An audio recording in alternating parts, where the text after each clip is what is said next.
A letter I wrote to my wife who cheated on me with my best friend. I'm not sure if I should send it to her. Before we get started, make sure to subscribe so you will never miss a video. So let's get started. A letter I wrote to my wife who cheated on me with my best friend. I'm not sure if I should send it to her. Stephanie, looking back on our 12 years, it was fun. It was passionate. We traveled to wherever we wanted and enjoyed our times there. We volunteered at the animal shelter and fostered pugs. You were my first love. Although we had good times, we had our problems too. I had a hard time keeping a job.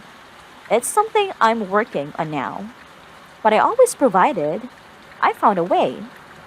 I drank more than I wanted. I gained weight and was nowhere as near as healthy as you. I'm working on that too. You had baggage that bled into our relationship from your family. I was always there for you for that. I even took your sister to the rehab a couple of times. I talked to you of the ledge when your dad struggled with drinking. I called out your mother when she would try to guilt trip you from any favor. After I lost my job with my dad, you wanted to work from home, and I was more than happy to help with that. It's how you really got into cycling. We had our arguments and fights. So many fights. You threatening divorce was a common occurrence in our relationship. Please don't do that in with your future partner. We had a hard time communicating. I don't talk about my feelings a lot. I'm working on that. You were very emotional. I always told you I had a problem, and I felt that you wore a mask on in public.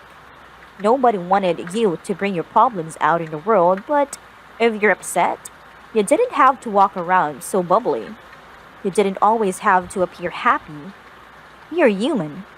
When I look back on our life together and I think of all of the good times, I can't but help to think you had another mask on. One that was always capable of doing what you did. It hurts because now all of the good times we have had been reduced to nothing. A wasted decade. Except for one thing. When you gave birth to XXXX, it was the happiest day of my life. You were so strong when you gave birth. I'm so thankful you were or things may have turned out differently. You helped give me a gorgeous son. The happiest baby I have ever seen and the cutest. He's smart and curious and carefree. I hope he stays that way. You said it yourself. This won't define you forever, but it'll always be a part of you. It'll always be a part of me.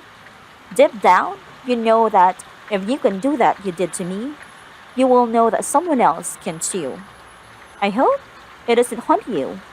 I hope you don't worry about who is texting, why he's late, who he's talking to, why he's in a better mood than normal, why he likes the song so much, why he's angry with you more frequently. I hope you never have to experience what I did. It really is the worst thing I've ever experienced. I was always the most trusting of you that I could ever be.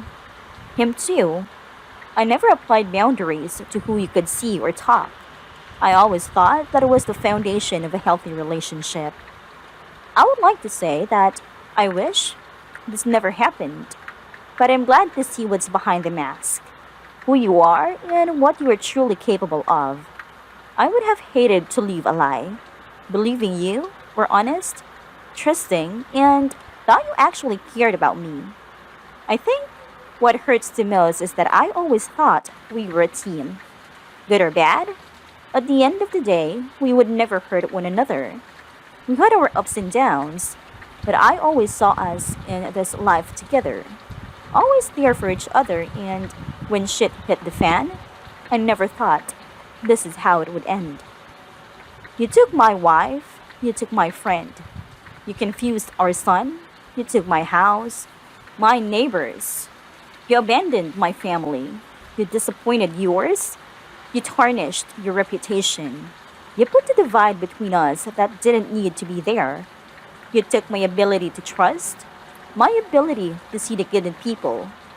You took my life, and for that, I will never forgive you. But I'll build a new life. I'm working on that. Someday, XXXX will figure all of this out on his own. What you did to his father, the man he loves most in this world. You'll still be his mother, but he will know what you're capable of. It won't define you, but it'll be a badge that you'll have to wear forever. Things could have been different. We could have separated like many adults do. XXX could see his mother and father in an amicable relationship. They could still enjoy each other's company around one another. They could still do things as a family, but you chose the alternative. You took that from him and me. I wanted to write this because I needed to put it down on paper for myself. It is a clear reflection of what I think of all of this. I will always love you because XXXXX does. But what you did disappointed so many people, including myself. For somebody that always had a good head on her shoulders, you really surprised everyone. I hope I'm the future you consider others before you do what you want for yourself. You didn't just hurt me, you hurt yourself, your dad, mother, my family, your friends. I hope you can get back to the happy and caring person you were when we first met. The one who had to cover her eyes when we passed a dog that had been hit by a car on the road. Leave out all the rest. Chris.